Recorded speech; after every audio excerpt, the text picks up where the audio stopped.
नमस्कार दोस्तों, आपका फिर से एक बार स्वागत है। दोस्तों, अघन मासिक शिवरात्रि यानी मार्गशीर्ष शिवरात्रि आ रही है। भगवान शिव की प्रिय तिथि है मासिक शिवरात्रि, जो हर महीने के कृष्ण पक्ष की चतुर्दशी तिथि को आती है।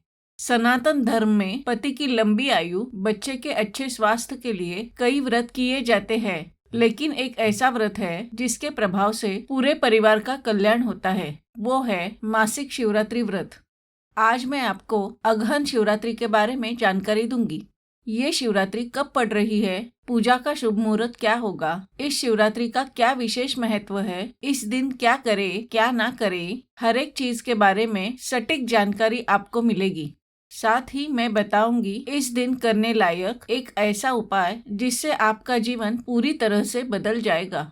ऐसे चमत्कारी लाभ इससे मिलेंगे कि आपको हर कार्य में सफलता मिलने लगेगी। धन धान्य से आपका घर भर जाएगा, बरकत ही बरकत आ जाएगी।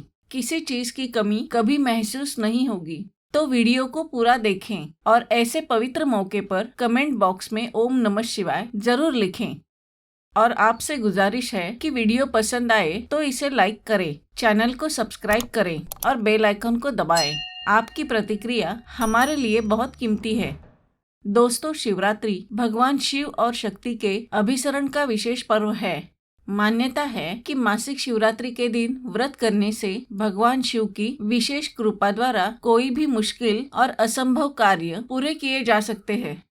शिवरात्रि व्रत प्राचीन काल से प्रचलित है। हिंदू पुराणों में शिवरात्रि व्रत का उल्लेख मिलता है। शास्त्रों के अनुसार देवी लक्ष्मी, इंद्राणी, सरस्वती, गायत्री, सावित्री, सीता, पार्वती और रति ने भी शिवरात्रि का व्रत किया था। इस दिन व्रत रखकर रात में 4 प्रहर में संहार के देवता अविनाशी भगवान शंकर और जगत जननी माँ पार्वती की पूजा की जाती है। मान्यता है कि जो चारों प्रहर की पूजा संपन्न करता है, शिवजी उसकी हर मनोकामना पूर्ण करते हैं। मार्गशीर्ष मास की मासिक शिवरात्रि इस बार खास मानी जा रही है, क्योंकि इस बार मार्गशीर्ष शिवरात्रि पर शोभन और सौभाग्य योग का संयोग बन रहा है, जो इस दिन को खास बना रहा है। इस योग में पूजा करने से सौभाग्य में वृद्धि होती है। मान्यता है कि कुंवारे लोग इस दिन का व्रत रखें तो उन्हें इच्छानुसार जीवन साथी मिलता है और शादीशुदा लोगों के दाम्पत्य जीवन की समस्याएं दूर होती है। दोस्तों, इस वर्ष मार्गशीर्ष शिवरात्रि का व्रत 22 नवंबर को रखा जाएगा। पंचांग के अनुसार ये तिथि 22 नवंबर को सुबह 8:49 से लग रही है और तिथि का समापन 23 नवंबर को सुबह 6:53 पर होगा। इस दिन भोले भंडारी की विधि विधान से पूजा करने पर असंभव कार्य भी संभव हो जाएंगे। तो शिव पूजा का मुहूर्त है रात 11:47 से लेकर 12:40 तक। दोस्तों, अनादिकाल से ही मार्गशीर्ष महीने को बहुत महत्वपूर्ण माना गया है।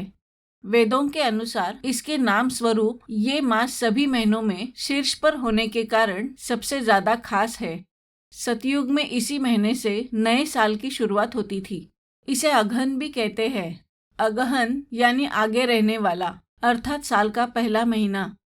शिव पुराण के पार्वती खंड के अनुसार मार्गशीर्ष महीने में ही भगवान शिव और पार्वती का विवाह होना तय हुआ था।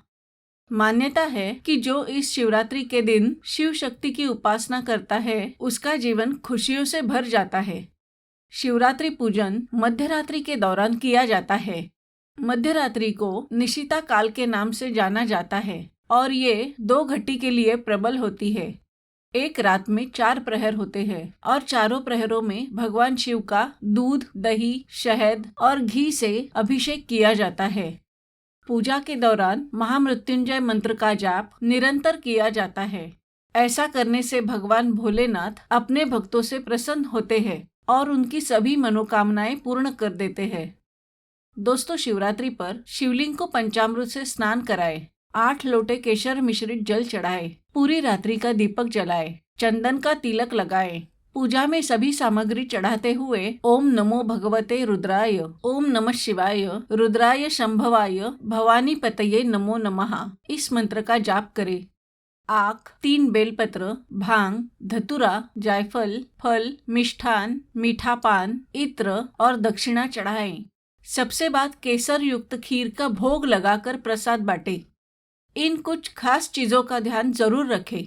मासिक शिवरात्रि से पूर्व रात में तामसिक भोजन यानी लहसुन, प्याज, मांसाहार और मदिरा के सेवन से दूर रहे। शिवलिंग पर केवल कच्चे दूध से ही अभिषेक करें। गर्म करके ठंडा किया हुआ दूध ना चढ़ाए। शिवलिंग का अभिषेक करने के लिए सोना, चांदी या कांसे का पात्र ही इस्तेमाल में ले। स्टील या प्लास्टिक के बर्तनों का प्रयोग ना करें। शिवलिंग पर तुलसी का पत्ता भी नहीं चढ़ाना चाहिए। शिवजी को केतकी या चंपा के फूल पसंद नहीं है तो इन्हें अर्पित ना करें। भोलेनाथ संहार के देवता माने गए हैं। इन्हें वैरागी कहा जाता है। पूजा में शिव को कुमकुम, हल्दी अर्पित ना करें। इस दिन पूजा में काले रंग के वस्त्र ना पहने। इसे अशुभकारी माना जाता है। शिवलिंग को स्पर्श करते हुए जो प्रसाद चढ़ाया है उसे स्वयं ग्रहण ना करें। इसे ब्राह्मण या फिर बाकी लोगों में बांट देना चाहिए। दोस्तों, मान्यता है कि देवों के देव महादेव शिव की उपासना बेलपत्र के बिना पूरी नहीं होती है।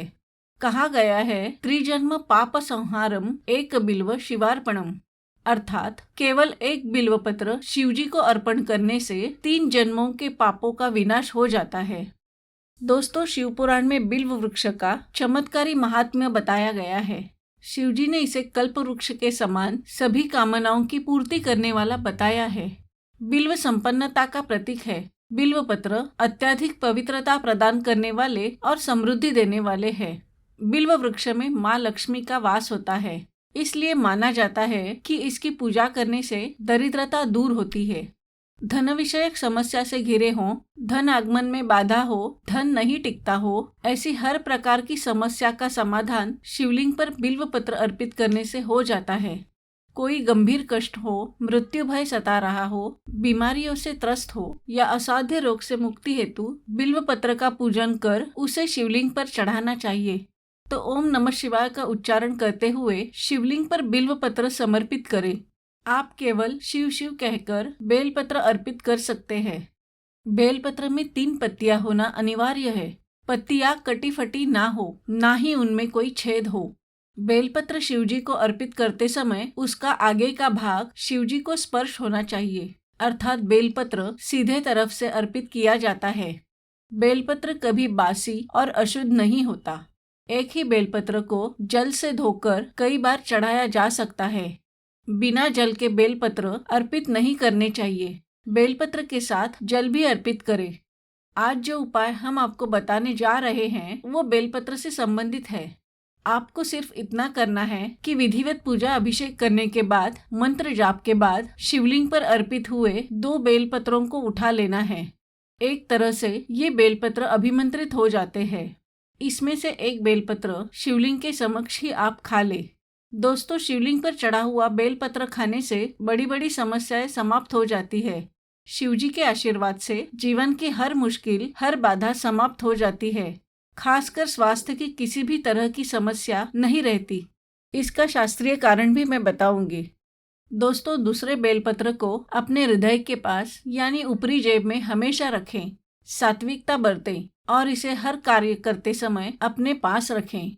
कुछ ही दिनों में आप खुद बदलाव को महसूस करने लगेंगे। बहुत ही चमत्कारी लाभ ये देने लगेगा। आपका स्वास्थ्य, खुशहाली और मानसिक दशा में सकारात्मक रूप से बेहतरी दिखने लगेगी। सकारात्मकता के कारण आपके कार्यों में सफलता मिलने लगेगी। शिव कृपा से आपका जीवन पूरी तरह से बदल जाएगा। इसका वैज्ञानिक आधार भी जान ले। हमारी परंपराओं के पीछे गहन विज्ञान छिपा हुआ है। प्राचीन काल में लोग शिवलिंग को ऊर्जा या विकिरण का स्रोत मानकर उस पर जल और बेलपत्र चढ़ाते थे। परमाणु रिएक्टर यानी न्यूक्लियर रिएक्टर की संरचना को देखें तो आप पाएंगे कि शिवलिंग और न्यूक्लियर रिएक्टर की संरचना ये एक सी है। दोनों भी कहीं ना कहीं ऊर्जा से संबंधित है। वैज्ञानिक शोध से ये पता चला है कि बेल के पत्तों में रेडियो विकिरण रोकने की क्षमता है। धर्म पंडितों के मुताबिक बिल्व पत्र के शिव को प्रिय होने का अर्थ है कि एक तरह से इसके स्पंदन शिव तत्व के सबसे ज्यादा करीब है। ये उस अगाध शक्ति से संपर्क बनाने का साधन बन जाते हैं। बेल पत्र में इस स्पंदन को सोखने की क्षमता सबसे ज्यादा होती है।